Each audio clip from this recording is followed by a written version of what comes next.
Hello दोस्तों, मैं शाश्वत और आज हम लोग बात करने वाले हैं बेसिक्स ऑफ इन्वेस्टिंग के बारे में। तो सबसे पहले हम लोग ये जानते हैं कि इन्वेस्टिंग का मतलब क्या होता है।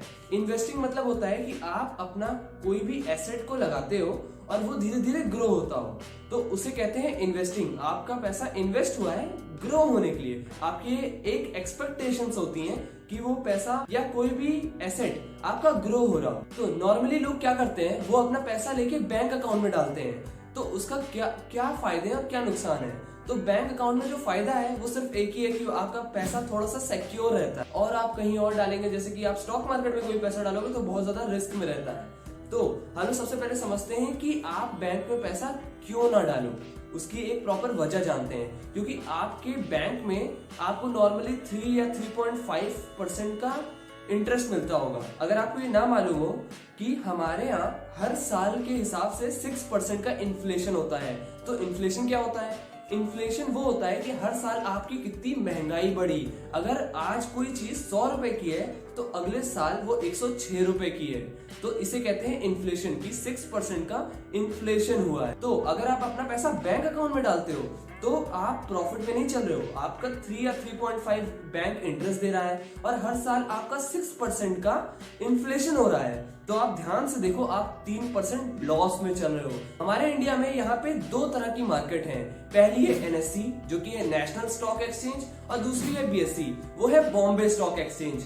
तो ये 2 मार्केट है। जैसे कि आप बाजार में जाते हो और कोई भी सामान खरीदते हो तो आप कहीं कोई एक पर्टिकुलर बाजार होता है ना, आप वहां जाते हो। तो ये है हमारी स्टॉक मार्केट का बाजार। तो यहाँ पे जानते हैं कि यहाँ पे 2 तरह की चीजें होती हैं। कुछ लोग इंट्राडे ट्रेडिंग करते हैं और कुछ लोग इन्वेस्टिंग करते हैं। इंट्राडे ट्रेडिंग कुछ पर्टिकुलर डे, मंथ या मे बी साल तक की होती है कि आप कोई स्टॉक मैक्सिमम एक साल तक खरीदते हो, और कुछ लोग तो कुछ दिन के लिए या मंथ या वीक के लिए भी खरीदते हैं, कुछ वीक, मंथ या साल में बेच देते हैं। और एक चीज होती है जिसे कहते हैं इन्वेस्टिंग।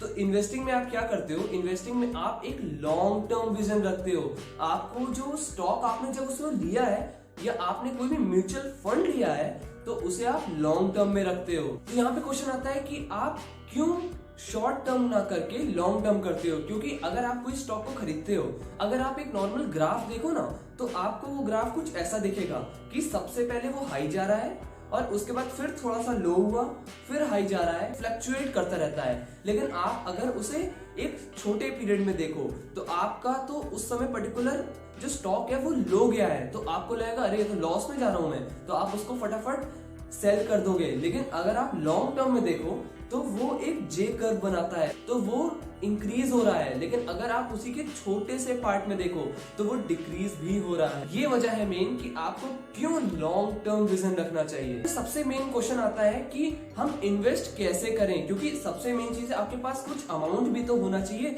उस पैसे को इन्वेस्ट करने के लिए। तो सबसे जरूरी चीज है सेविंग्स। आपको सेविंग्स करनी ही चाहिए, ये बहुत ज्यादा इंपॉर्टेंट है। अगर आपको समझ में नहीं आता है कि आपको सेविंग्स को कैसे डिस्ट्रीब्यूट करना चाहिए तो उसका एक तरीका है। आपने अगर उस चीज के बारे में सुना हो तो वो होता है 50-30-20 रूल। तो आपने इस फॉर्मूले के बारे में तो सुना ही होगा। ये फॉर्मूला ऐसे है कि आपका earning minus expense equal to saving.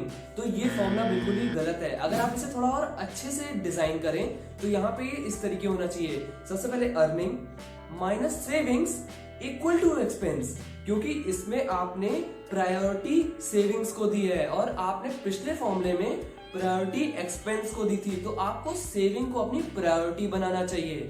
आपने वॉरेन बफे के बारे में तो सुना ही होगा, तो उनकी कुछ बातें हैं जिन्हें मैं आपको बताता हूँ। वॉरेन बफे कहते हैं कि वो उस पर्टिकुलर स्टॉक को कभी नहीं खरीदेंगे जब तक वो इस चीज को लिख के ना बता दें कि वो उस पर्टिकुलर कंपनी को क्यों खरीदना चाहते हैं या उस पर्टिकुलर स्टॉक को क्यों खरीदना चाहते हैं। वॉरेन बफे कहते हैं कि अगर आप एक कंपनी को 10 साल तक होल्ड नहीं कर सकते हो, आप उसके शेयर को 10 साल तक होल्ड नहीं कर सकते हो, तो आपको उसे 10 मिनट भी रखने की कोई जरूरत नहीं है।